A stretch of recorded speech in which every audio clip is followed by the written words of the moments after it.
Hello friends, good morning. എല്ലാവർക്കും അർച്ചന ചേച്ചി LLB സീരിയലിന്റെ ലേറ്റസ്റ്റ് എപ്പിസോഡ് റിവ്യൂയിലേക്ക് സ്വാഗതം. അങ്ങനെ മധുബാല ഓഫീസിൽ വന്ന് എന്തിനാണ് പ്രശ്നമുണ്ടാക്കിയതെന്ന് അർച്ചന അങ്ങനെ അനന്തനോടും മുകുന്ദനോടും പറയുകയാണ്. ഞാൻ നിങ്ങളിൽ നിന്നോ ഒന്നും ഒളിപ്പിച്ചു വെക്കുന്നില്ല, എല്ലാ കാര്യങ്ങളും നിങ്ങൾ അറിയണം.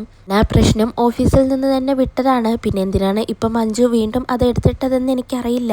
അനിയന്മാരിൽ നിന്നും ഞാനിനി ഒന്നും ഒളിപ്പിച്ചു വെക്കാൻ പാടില്ലല്ലോ എന്ന് പറഞ്ഞ് അർച്ചന അങ്ങനെ കരിമലക്കുടിയിൽ പോയി ജയ്ക്ക് കണ്ടുമുട്ടിയ സംഭവം മുതലുണ്ടായ കാര്യങ്ങളെല്ലാം അനന്തനോടും മുകുന്ദനോടും തുറന്നു പറയാണ്. ഇതെല്ലാം കേട്ട് അവരങ്ങനെ ഷോക്കായി നിൽക്കുന്നുണ്ട്. എന്താണ് ചേച്ചി ഇതൊന്നും ഞങ്ങളോട് പറഞ്ഞില്ല എന്ന് അനന്തനും മുകുന്ദനും ചോദിക്കുന്നുണ്ട്. അർച്ചന പറയുന്നുണ്ട്, എനിക്ക് നിങ്ങളോട് ഇതെല്ലാം പറയണമെന്ന് തോന്നിയില്ല, ആവശ്യമുണ്ടായിരുന്നില്ല, അതുകൊണ്ടാണ് ഞാൻ പറയാതിരുന്നത് എന്നങ്ങനെ പറയാണ്. ഞാൻ ഈ കക്ഷി എന്ന് അവരങ്ങനെ ചോദിക്കുമ്പോൾ അർച്ചന പറയുന്നുണ്ട്, സാറിന്റെ വീട് വാടകയ്ക്ക് ചോദിച്ചു വന്ന ആളില്ലേ, അയാൾ തന്നെയാണെന്ന് പറയുമ്പോൾ അനന്തനും മുകുന്ദനും ജെക്കെയാണെന്ന് മനസ്സിലാവുകയാണ്. അങ്ങനെ ജെക്കെയുമായി കണക്ട് ചെയ്തിട്ടുള്ള എല്ലാ കാര്യങ്ങളും അർച്ചന അങ്ങനെ അനന്തനോടും മുകുന്ദനോടും പറയുന്നുണ്ട്. എല്ലാം അച്ചു അറിഞ്ഞിട്ടുണ്ടാവില്ലേ എന്ന് അനന്തൻ അങ്ങനെ ചോദിക്കുമ്പോൾ അർച്ചന പറയുന്നുണ്ട്, അവൻ അറിഞ്ഞിട്ടുണ്ട്, പക്ഷേ ഇതാണ് കാര്യങ്ങളെന്ന് അവൻ അറിയില്ല. അവൻ എന്നെ തെറ്റിദ്ധരിച്ചിരിക്കുകയാണ്. ചന്ദ്രകാന്തത്തിലുള്ളവർ അവനെ തെറ്റിദ്ധരിപ്പിച്ചിട്ടുണ്ട്, അതെനിക്ക് മനസ്സിലായി. അവൻ ഇന്നലെ വിളിച്ചപ്പോൾ നിങ്ങളോട് സംസാരിക്കാതിരുന്നില്ലേ, അത് നിങ്ങളോടുള്ള ദേഷ്യം കൊണ്ടല്ല, ഈ സംഭവം അറിഞ്ഞുകൊണ്ടാണ് അവൻ വിളിച്ചത് എന്നെല്ലാം അർച്ചന അങ്ങനെ പറയുകയാണ്. അവൻ പറയുന്നുണ്ട്, ഇതെല്ലാം ചേച്ചിയെ അപമാനിക്കാൻ വേണ്ടി കെട്ടിച്ചമച്ച കഥയാണെന്ന് പറയുമ്പോൾ അർച്ചന അതേന്ന് പറയാണ്. മുകുന്ദൻ പറയുന്നുണ്ട്, ഈ കാര്യത്തിൽ തെറ്റിദ്ധരിക്കണമെങ്കിൽ ഈ അപവാദത്തിന് പിന്നിൽ വിജയശങ്കർ തന്നെയാണെന്ന് മുകുന്ദൻ അങ്ങനെ ഉറപ്പിച്ചു പറയാണ്. അപമാനിച്ചതിന് ഇതിന് നമുക്ക് തിരിച്ചടി കൊടുക്കണ്ടേ എന്ന് മുകുന്ദൻ ചോദിക്കുമ്പോൾ അർച്ചന പറയുന്നുണ്ട്, വേണ്ട മുകുന്ദ, തീയിൽ എണ്ണയൊഴിച്ച് ഇനിയും നമ്മളിത് ആളി കത്തിക്കണ്ട എന്നും പറഞ്ഞുകൊണ്ട് അർച്ചന റൂമിലേക്ക് പോവുകയാണ്. എല്ലാം കേട്ട് അനന്തനും മുകുന്ദനാണെങ്കിൽ ഒരുപാട് സങ്കടാവുന്നുണ്ട്. അർച്ചന അങ്ങനെ വരുമ്പോൾ ചിന്നു ആണെങ്കിൽ സങ്കടപ്പെട്ട് റൂമിൽ അങ്ങനെ നിൽക്കുകയാണ്. എന്നിട്ട് ചിന്നുവിനോട് പോയി ചോദിക്കുന്നുണ്ട്, ആര്യയെ തല്ലിയത് എന്തിനാണെന്ന് നീ എന്നോട് പറഞ്ഞില്ലല്ലോ, പക്ഷേ നീ പറയാതെ തന്നെ ഞാൻ എല്ലാം അറിഞ്ഞുവെന്ന് അർച്ചന അങ്ങനെ പറയുമ്പോൾ ചിന്നു പറയുന്നുണ്ട്, അമ്മ അറിഞ്ഞല്ലേ, ആ കാര്യം അവരുടെ മുന്നിലെല്ലാം വെച്ച് പറയാനുള്ള മാനസികാവസ്ഥ എനിക്കില്ലായിരുന്നു, പറയാൻ കഴിയാത്തത് എങ്ങനെ പറയൂ അമ്മേ എന്ന് ചിന്നു അങ്ങനെ ചോദിക്കുമ്പോൾ അർച്ചന ചോദിക്കുന്നുണ്ട്, സത്യമായിട്ട് നിനക്ക് ആര്യയെ തല്ലാൻ എങ്ങനെ കഴിഞ്ഞു മോളെ, ഇതിനുള്ള ധൈര്യം നിനക്ക് എവിടെ നിന്ന് കിട്ടി, ഇത്രയും ശക്തിയുണ്ടായിരുന്നോ നിന്റെ മനസ്സിന് എന്നെല്ലാം അർച്ചന അങ്ങനെ ചോദിക്കുമ്പോൾ ചിന്നു പറയുന്നുണ്ട്, അമ്മയുടെ വയറ്റിലല്ലേ ഞാൻ പിറന്നത്, അമ്മയുടെ കണ്ണിലൂടെയാണ് ഞാൻ ഈ ലോകത്തെ കണ്ടു തുടങ്ങിയത്, പെൺകുട്ടി ഏത് സമയത്താണ് പ്രതികരിക്കേണ്ടതെന്ന് അമ്മയാണ് എനിക്ക് പഠിപ്പിച്ചിട്ടുള്ളത് എന്നങ്ങനെ ചിന്നു പറയുമ്പോൾ അർച്ചന ചോദിക്കുന്നുണ്ട്, നിന്റെ അച്ഛന്റെ മകളല്ലേ ആര്യ, അവളെ എങ്ങനെ നിനക്ക് തല്ലാൻ തോന്നിയെന്ന് ചോദിക്കുമ്പോൾ ചിന്നു പറയുന്നുണ്ട്, അമ്മേ എന്നെ ആരെന്ത് പറഞ്ഞാലും ഞാൻ ചിലപ്പോൾ കേട്ടുകൊണ്ട് നിൽക്കും, പക്ഷേ എൻ്റെ അമ്മയെ പറ്റി അനാവശ്യം പറഞ്ഞാൽ അത് ഞാൻ പ്രതികരിക്കും, സമയത്ത് ആരാണ് എൻ്റെ മുന്നിൽ നിൽക്കുന്നതെന്ന് എനിക്ക് കണ്ടുകൊണ്ട് നിൽക്കാൻ കഴിയില്ല, എന്റെ ഭവിഷ്യത്തുകളെ കുറിച്ച് ഞാനപ്പോൾ ആലോചിക്കുകയുമില്ല എന്ന് ചിന്നു പറയുമ്പോൾ അർച്ചനയ്ക്ക് ഒരുപാട് സങ്കടാവുകയാണ്. അർച്ചന എന്നിട്ട് ചിന്നുവിനോട് പറയുന്നുണ്ട്, എന്റെ അമ്മയെ അനാവശ്യം പറഞ്ഞപ്പോൾ നീ ആര്യയെ പിടിച്ച് തല്ലി, പക്ഷേ ആര്യ പറയാനുണ്ടായ സാഹചര്യം നിനക്കറിയോ, നിനക്കത് അറിയില്ലെങ്കിൽ അത് ഞാൻ പറയാം, എന്തിനാണ് ഞാൻ അത് ഒളിപ്പിച്ചു വെക്കുന്നത്, ഞാൻ എല്ലാം പറയാം മോളെ എന്ന് അർച്ചന അങ്ങനെ പറയുമ്പോൾ ചിന്നു പറയുന്നുണ്ട്, വേണ്ട അമ്മേ, എന്നോട് പറയണ്ട, അമ്മയായിട്ട് നീ അതെന്നോട് പറയരുത്, അതൊന്നും എനിക്ക് കേൾക്കണ്ട, അമ്മ മാമന്മാരോട് പറയുന്നതെല്ലാം ഞാൻ കേട്ടുകൊണ്ട് നിൽക്കുകയായിരുന്നു, കരിമലക്കുടിയിലേക്ക് പോയ എൻ്റെ അമ്മ ഇങ്ങനൊരു സാഹചര്യങ്ങളിലൂടെയാണ് കടന്നുപോയതെന്ന് എനിക്കറിയില്ലായിരുന്നു, എല്ലാം പറയാതെ അമ്മ എന്തിനാണ് ഈ സങ്കടങ്ങളെല്ലാം മനസ്സിൽ കൊണ്ട് നടന്നത്, എന്നെങ്കിലും ഇതൊക്കെ പറയാമായിരുന്നു, എന്തിനാണ് അമ്മേ ഇതെല്ലാം ഒളിച്ചു വെച്ചതെന്ന് ചിന്നു അങ്ങനെ ചോദിക്കുമ്പോൾ അർച്ചന പറയുന്നുണ്ട്, ചില കാര്യങ്ങൾ പറയാതിരിക്കുന്നതാണ് നല്ലതെന്ന് തോന്നി, മനഃപൂർവ്വം പറയാതിരുന്നതല്ല, നമ്മൾ സ്നേഹിക്കുന്നവർക്ക് നമ്മൾ സന്തോഷമല്ലേ കൊടുക്കേണ്ടത്, സന്തോഷമില്ലാത്ത കാര്യങ്ങൾ പറഞ്ഞ് എന്തിനാണ് മറ്റുള്ളവരെ കൂടി വേദനിപ്പിക്കുന്നതെന്ന് അർച്ചന അങ്ങനെ പറയുമ്പോൾ ചിന്നു പറയുന്നുണ്ട്, ഇപ്പൊ എന്നിട്ട് എന്തായി, എല്ലാം പറയേണ്ടി വന്നില്ലേ, എനിക്ക് ആ സ്ത്രീയെ ഇപ്പൊ മനസ്സിലായി അമ്മേ,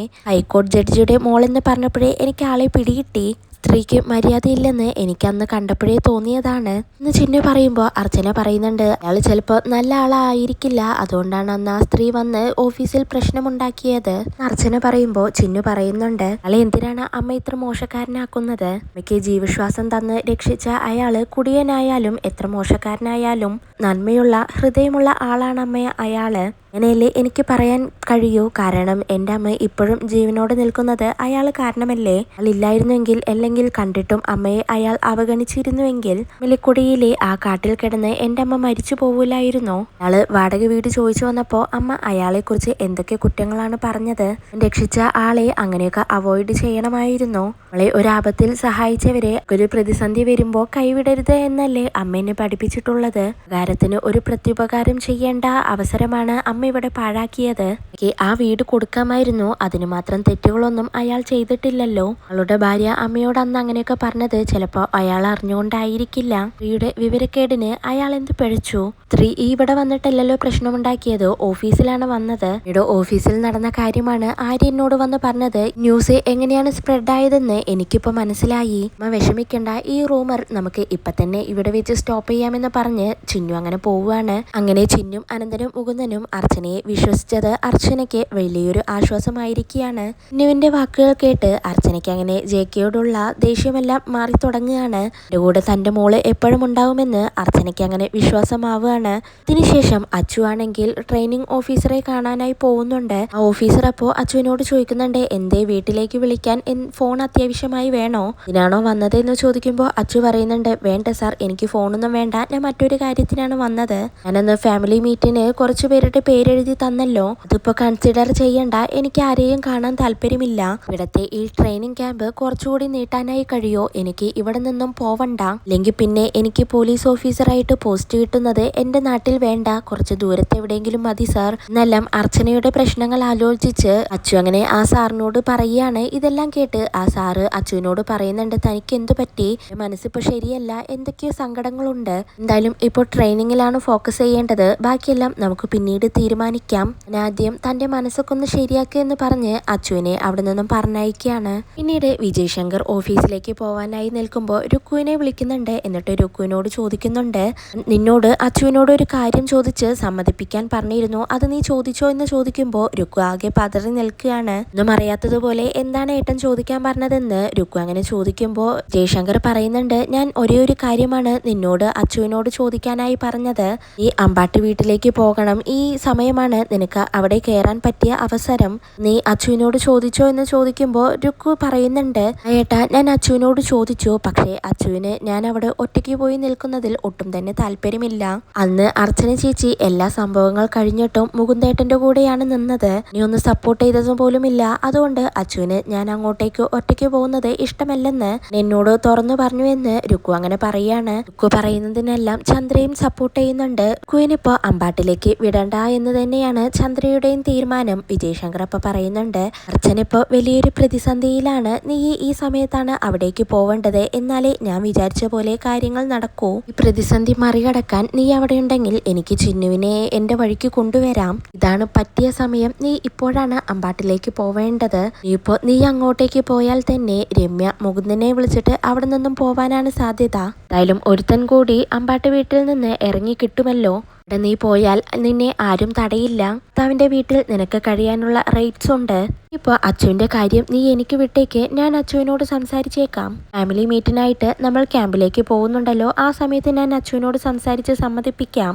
എന്റെ മോളെ എനിക്ക് അമ്പാട്ടിൽ നിന്ന് ഇറക്കണം, അവളുടെ അമ്മയുടെ സ്വഭാവ സവിശേഷതകൾ പറഞ്ഞു മനസ്സിലാക്കാൻ ഇപ്പോൾ അവിടെ ആരുമില്ല, അമ്മയുടെ നടപ്പ് ദോഷങ്ങൾ അറിഞ്ഞാൽ മാത്രമാണ് അവൾക്ക് അവളുടെ അച്ഛനെ മനസ്സിലാവൂ, ഈ എന്തായാലും അമ്പാട്ടിലേക്ക് പോകുന്ന കാര്യം ഗൗരവമായി തന്നെ ആലോചിക്കണമെന്ന് പറഞ്ഞുകൊണ്ട് വിജയ് ശങ്കർ ഓഫീസിലേക്ക് പോവുകയാണ്.